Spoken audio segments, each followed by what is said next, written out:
Hello everyone, welcome back to my mini blog. तो आज का हमारा ब्लॉग है भागवत सुनने का। तो गाइस हमारे इधर कॉलोनी में बैठी हुई है भागवत, तो सुनिए सब लोग। जय श्री कृष्ण, राधे राधे।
रुक जाए ओ बंसी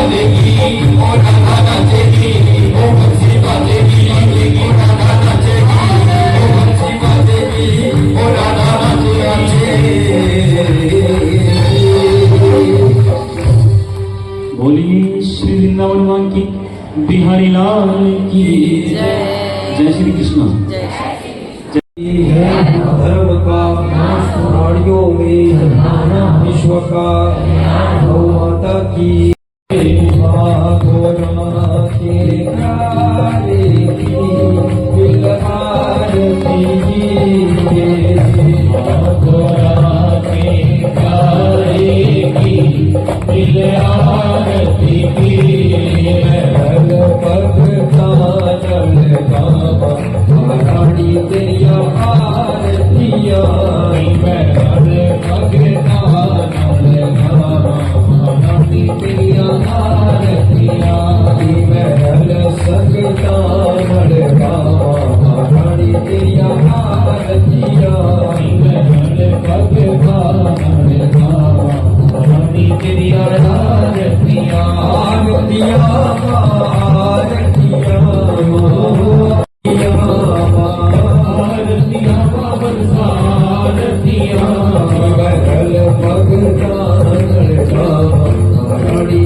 प्रारंभ हो जाए।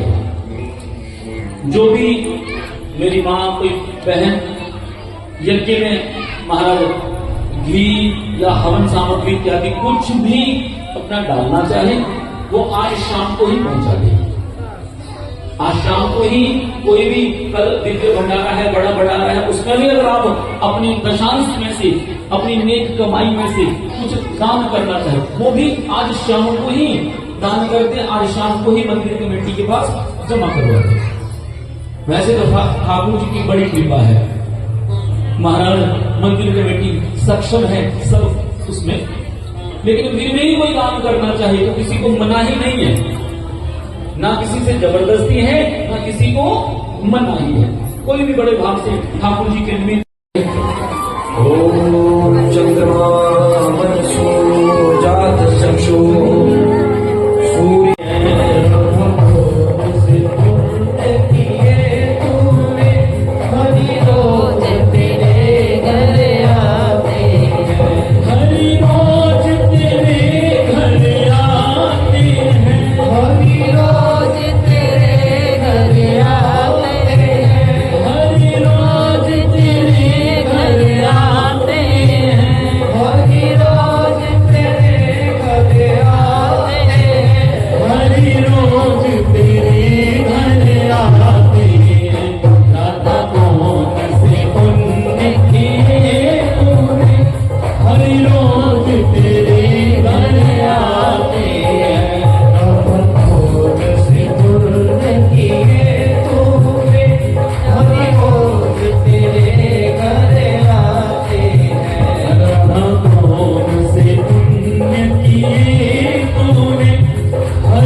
राधा कौन से पुण्य किए तूने हर रोज तेरे घर आते हैं। प्रभु उद्धव जी से कह रहे हैं, महाराज राधा सोती नहीं है, राधा को नींद नहीं आई, तो मैं राधा से साक्षात रूप में रोज मिलने जाता हूँ। जब भोग को बुलाती है तो भोग लगाने जाता हूँ, पनघट पे जाती है तो पानी उठवाने जाता हूँ। एकम ज्योतिर्भूतवेदा राधा माधव रूपकम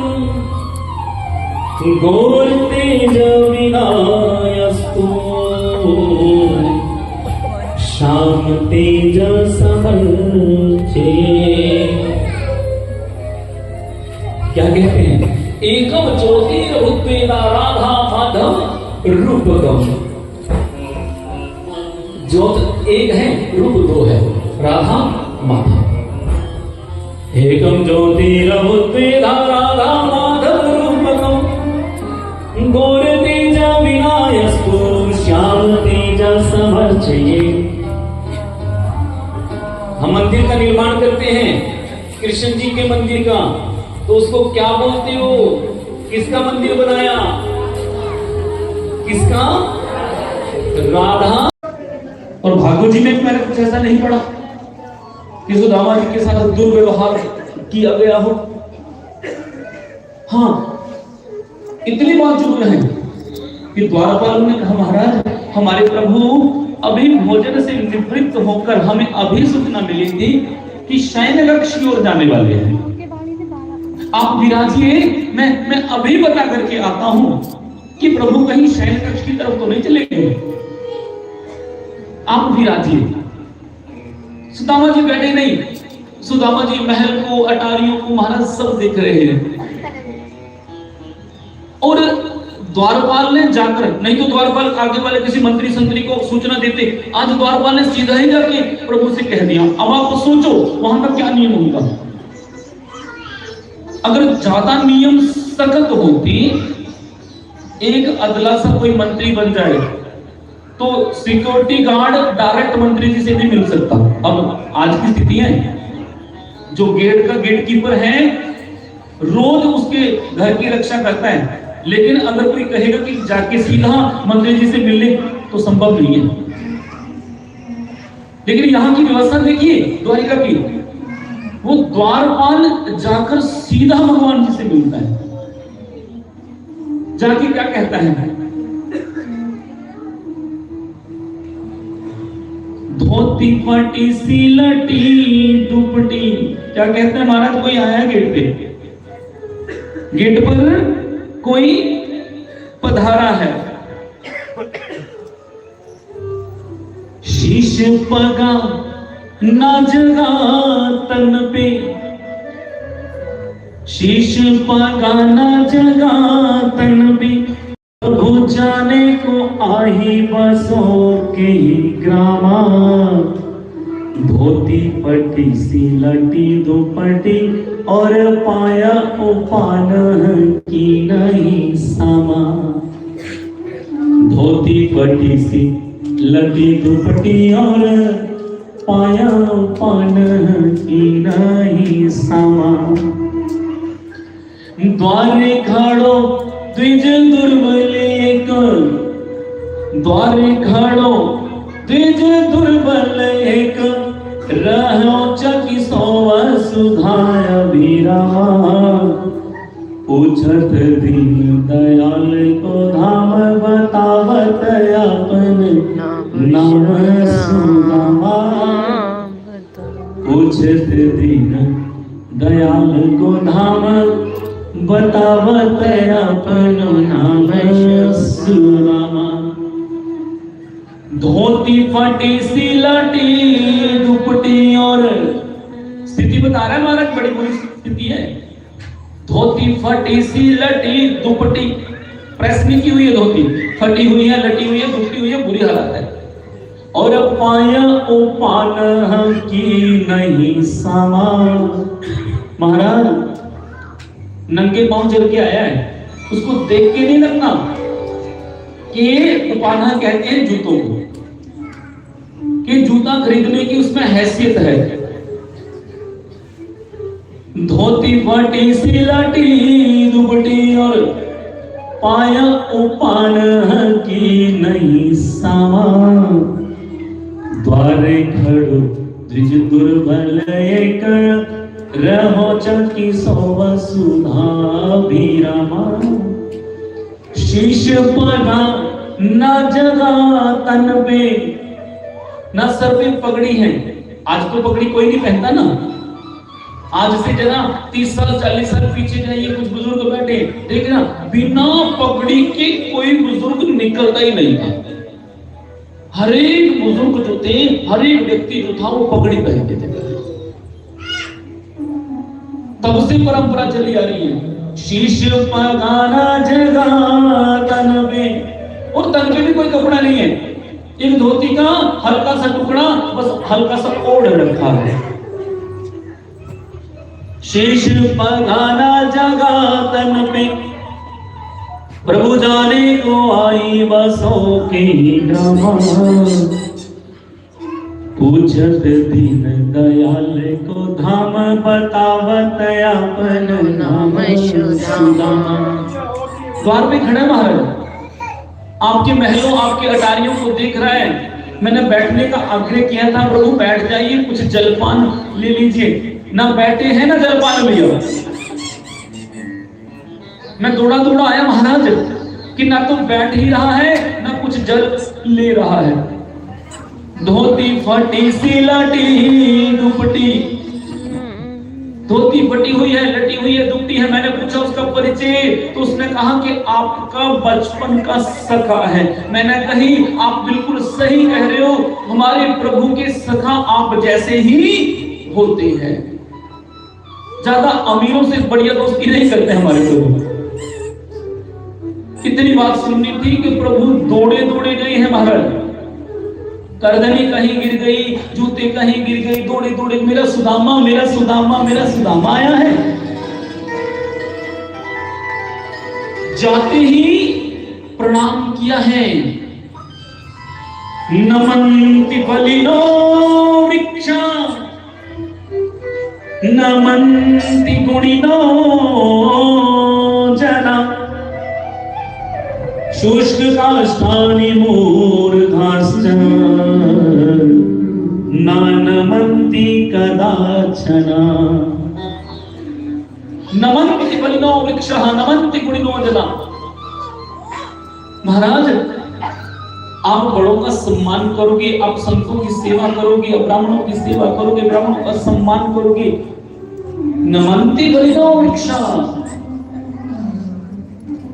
जब फलदार पौधे जो हैं वो झुक जाते हैं, गुणवान लोग भी झुक जाते हैं।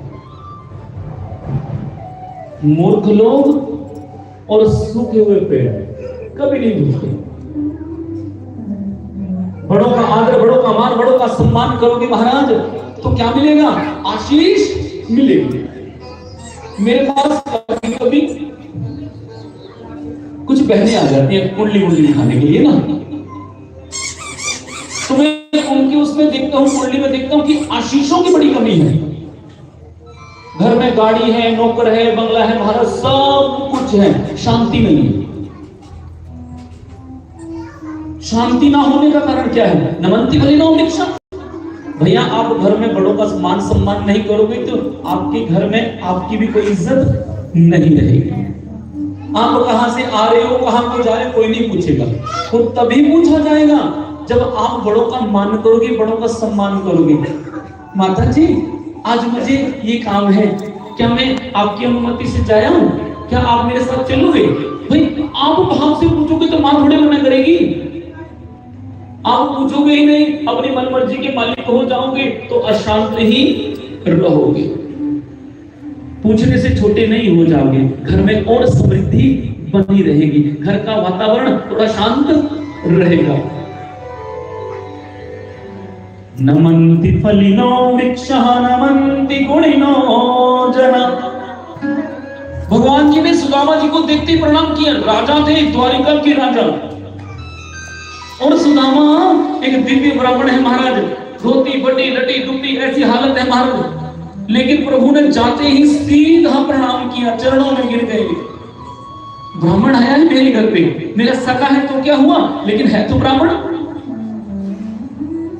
महाराज एकदम से गले से लघलियां अंतःपुर में लेके गए हैं, अपने सिंहासन पे बिठाया है। रुक्मिणी जी को आदेश दिया है जल्दी से पानी की प्रार्थना कराओ।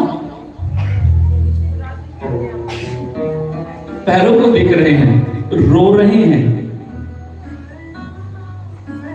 कैसे बिहाल विवाहिन के पग, कंडिक चाल लगे पुनि जोए।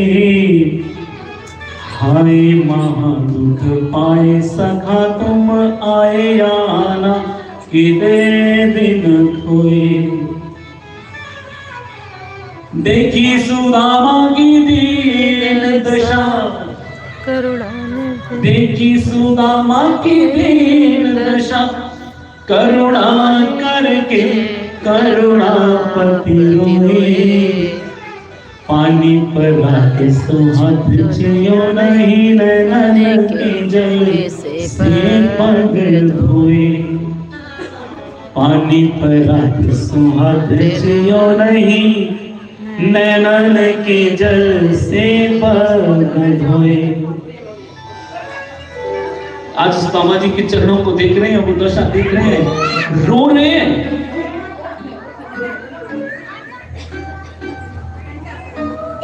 क्यों रो रहे हैं? रोने का क्या कारण है? सुदामा गरीब है, उसकी गरीबी देख के रो रहे हैं क्या? फटे कपड़ों को देख के रो रहे हैं क्या? वो दिन याद कर रहे हैं गुरुकुल का। हाय महादुख पाए सखा तुम, कौन सा दुख पाया? महादुख। एक तो होती है गरीबी, एक होती है महागरीबी। ये महागरीबी ऐसे नहीं पड़ती। वो प्रभु सबके खाने का कुछ न कुछ इंतजाम करता है, लेकिन सुदामा जी के यहाँ क्या हुआ? सुबह को खा लिया तो शाम को पक्का पता नहीं है कि मिलेगा कि नहीं मिलेगा।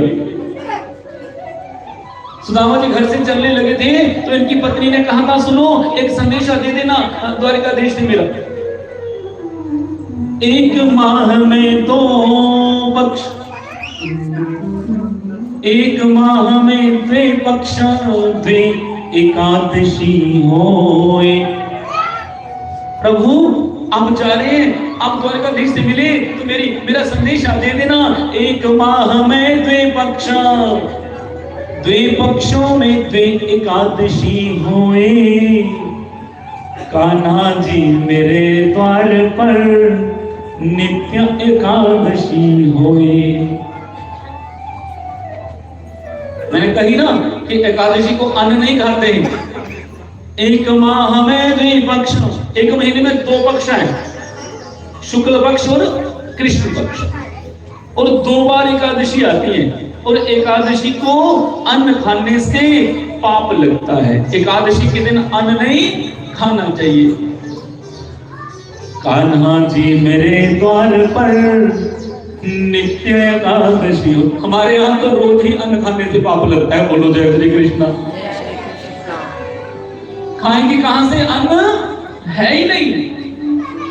अगर सुबह को एक टिकट खा लिया तो शाम का पता ही नहीं है कि मिलेगी भी कि नहीं मिलेगी। प्रभु ने यहां महादुख की बात की है। हाय महादुख पाए सखा तुम। अकेला दुख भी कह सकते थे, महादुख।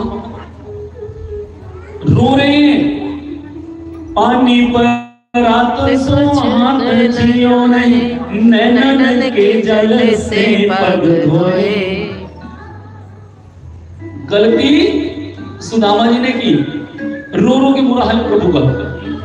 एक एक कांटा निकाल रहे हैं, हाथ महाराज चरण हाथों में ले रखे हैं, रोते जा रहे हैं, कांटे निकालते जा रहे हैं।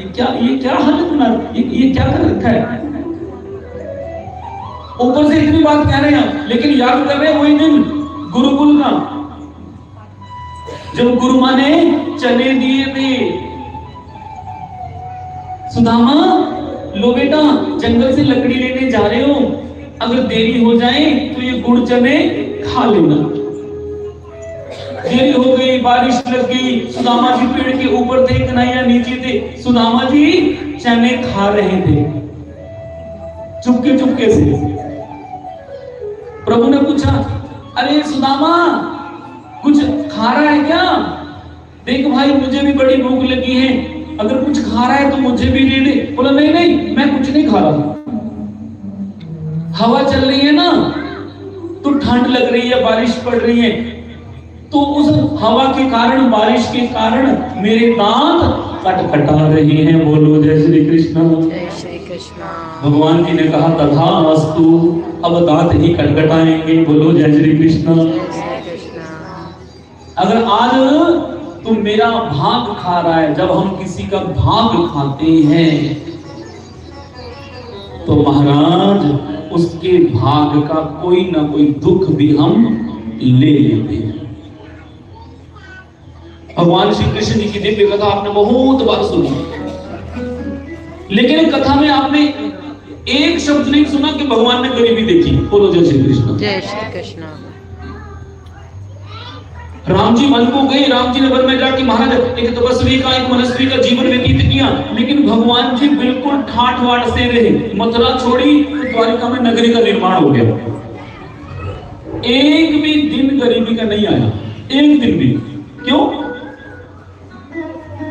भगवान की हो सकता है गरीबी भी होगी जीवन में, लेकिन वो गरीबी का हिस्सा सुदामा जी खा गए। ध्यान देना मेरी बात पे, हमें किसी का एक इंच नहीं चाहिए। आप किसी का एक घुट ले लेना, एक इंच ले लेना, एक बीघा ले लेना, थोड़े दिन तो महाराज बड़े आराम से बीतेंगे, लेकिन जैसे ही हिसाब वाली डायरी ऊपर आएगी उसके बाद दुख दुख दुख दुख। मैंने कहा ना वो देता है तो छप्पर फाड़ के देता है, लेकिन जैसे ही हमारा बही खाता बाहर निकलता है तो फिर चमड़ी में उधेड़ लेता है। आज महाराज सुदामा जी ऊपर उन्होंने भोग के लिए कहा कि सुदामा जी पहले भोजन कीजिए, बाकी बातें बाद में होगी। बहुत सा महाराज बहुत बड़ा टेबल सा सज रखा है, उसमें बहुत व्यंजन बन रखे। सुदामा जी तो टूट पड़े होंगे। सुदामा जी ने देखा ही नहीं क्या बना है, पहले कह दिया देख भाई देख, ऐसे व्यंजन खाने से भजन में मन नहीं लगता। परम संतोषी है, तेरा नाम लेकर एक टिक्कड़ नमक लगा के सुबह पाता हूँ, तेरा नाम लेकर एक टिक्कड़ शाम को पाता हूँ। तू अपने महल का राजा, मैं अपनी कुटिया का राजा। बोलो जय श्री कृष्ण। जय श्री कृष्ण। बहुत मजे हो रहे हैं भाई, इतना बढ़िया जीवन बीत रहा है कि क्या कहना। चाहे सुख में रहो चाहे दुख में रहो, भगवान का शुक्राना। मैंने आज की कथा प्रारंभ यही से कर रखी है कि भगवान का शुक्रिया, भगवान का शुक्राना हमेशा करते रहना। तो चाहे सुख में रख चाहे दुख में रख, हम तो प्रसन्न है भाई, हम प्रसन्न रहेंगे। जब तेरे सुख दिया था तो बड़ी कृपा थी, अब जरा से दुख दे दिया कोई बात नहीं, ये भी बीत जाएगी। वारे मनवा दुख की चिंता क्यों सताती है, दुख तो अपना साथी है। क्या दिक्कत है भाई, जीवन है तो दुख और सुख तो आते रहेंगे, दिन और रात तो बना ही है वही। आज भगवान ने कहा देखो सुदामा जी, इन व्यंजनों को खाने से भजन में मन हटेगा नहीं और ज्यादा लगेगा। मेरा भोग समझ कर पाओ। सुदामा जी ने भोग समझ के पाया है महाराज। जैसे भोग से उठे हैं तो प्रभु ने इशारा किया रुक्मिणी जी को, चलो प्रणाम करो, दिव्य ब्राह्मण आए हैं। रुक्मिणी जी आई, आके प्रणाम किया। जी मैं प्रणाम करती हूँ, मैं रुक्मिणी। जाम्बवती जी आई, जी मैं प्रणाम करती हूँ, मैं जाम्बवती। जी मैं सत्यभामा, जी मैं कालिंदी, जी मैं पितृविंदा, जी मैं लक्ष्मणा, जी मैं जया, जी मैं 300 पत्नियां प्रणाम कर गई। बोलो जय श्री कृष्ण। जय श्री कृष्ण। सुदामा जी महाराज के तो मुंह में से आशीर्वाद भी सूख गए, दोनों हाथ खड़े हैं। बोलो जय श्री कृष्ण। भाई हाँ, सौभाग्यवती भव, भाई चिरायु भव, भाई सौभाग्यवती भव। बगल में प्रभु खड़े हैं, इशारा किया, लाला निक सुनियो भाई। हाँ बताओ और कितनी है? बोले बहुत है, 16,108। किसकी? बोल अपनी तो है। सुदामा जी ने हाथ नीचे कर लिए। देख भाई, दुबला पतला सा ब्राह्मण हूं, जरा सा भोग मैंने करवाया, वो भोग का तो तू संग के संग निकाल लेगा आशीर्वाद में। बोलो जय श्री कृष्ण। जय श्री कृष्ण। देख भाई देख, तेरी पत्नियों को आशीर्वाद देने में 1 महीना बीत जाएगा। 16,108 है महाराज। तू ऐसा कर, सबकी तरफ से तू ही प्रणाम कर ले, मैं तुझे आशीर्वाद दे देता हूं। भगवान जी ने प्रणाम किया, सब लोग बैठे हैं महाराज। अच्छा सुदामा जी ये बताइए विवाह हुआ कि नहीं? प्रभु ने कहा, देख भाई देख, कैसी बात कर रहा है, कोई भीड़ में ऐसी बात करता है? प्रभु कहते हैं, हम भीड़ कौन सी दिख रही भाई? सारी की सारी मेरी पत्नी अपनी पत्नियों के सामने नहीं पूछूंगा तो किसके सामने पूछूंगा? मेरी पत्नी ही तो पूछ रही है, पूछो पूछो कि हमारी दीदी है कि नहीं है, ये तो पूछ रही है। विवाह हुआ कि नहीं हुआ? देखो भाई, करना तो नहीं चाहता था, लेकिन घर वालों ने जोर दिया, तेरी भाभी का नाम सुशीला है। प्रभु ने कहा, देखो बड़े निष्ठुर हुआ, एक ही तो मित्र थे आपके गुरुकुल में, हमें भी नहीं बुलाया। प्रभु महाराज सुदामा जी बोले, देख भाई देख, ज्यादा बने मत, हम तो गरीब आदमी भैया, जैसे तैसे करके एक शादी हुई। बोलो जय श्री कृष्ण। जय श्री कृष्ण। तेरी 16,108 हुई, तूने कब बुलाया भाई? तू ही बुला लेता। हम तो अकेले बंदे काम करने वाले, शादी विवाह वाला घर था भैया, इतने सारे काम होते हैं, बुलाना भूल गए? तूने क्यों नहीं बुलाया? भगवान जी बोले, हमारे विवाह का तो पूछे मत। 5 बजे घर में किसी को पता नहीं है कि आज शादी है, और 7 बजे आरती उतारी जा रही है। बोलो बाल कृष्ण लाल की जय हो। सुदामा जी बोले, मतलब सारी के सारी ऐसे? हाँ बिल्कुल, किसी को मैं भगा के ले आया, कोई भाग के मेरे साथ आ गई। बोलो जय श्री कृष्ण। जय श्री कृष्ण। लेकिन चलो ये बात हो गई, हमारी भाभी ने क्या भेजा हमारे लिए?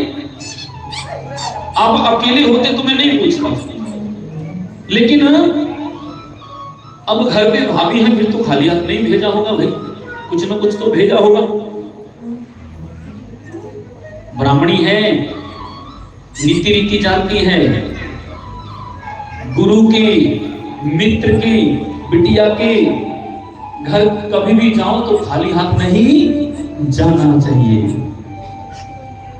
मित्र के घर आप खाली हाथ लटकाते चले गए ना, तो मित्र के बच्चे महाराज दूर से ही के हाथ लटकाने वाले अंकल जी रोज ही आ जाते हैं। बोलो जय श्री कृष्ण। जय श्री कृष्ण। लेकिन अगर केले की दर्जन हाथ में होगी तो दूर से आएंगे, भाग के आएंगे, अंकल जी आए हैं, माता प्रणाम करते ही केले की दर्जन पकड़ेंगे। आपने वजन क्यों उठा रखा है? हम पकड़ते हैं। बोलो जय श्री कृष्ण। आप इतना वजन मत उठाया करो अंकल जी, हमें बस स्टैंड पे फोन कर दिया करो, हम आ गए, हम आ जाए करेंगे। बिटिया के घर कभी भी जाओ महाराज, खाली हाथ नहीं जाना चाहिए। भगवान की बड़ी कृपा है, उसके घर में सब कुछ है, लेकिन जब मायके से कोई आता है महाराज, तो बिटिया को आस होती है, मेरे चाचा जी आए हैं, वो बगल वाले ताऊ जी हैं, अगल बगल की बहनें पूछती कौन आया था? वो बगल वाले ताऊ जी आए थे। अगर वो 1 किलो का डब्बा लेके गई ना, तो 1-1 लड्डू सबको बांटेंगे, मेरे बगल वाले ताऊ जी आए थे। कितना मान, कितना सम्मान करेगी महाराज। मेरे ताया जी आए थे काम से, और ताया जी चले गए खाली हाथ। बोलो जय श्री कृष्ण। जय श्री कृष्ण। जीवन में कभी भी कोई बेटी, कभी बारात में जाते हैं, कभी कहीं जाते हैं,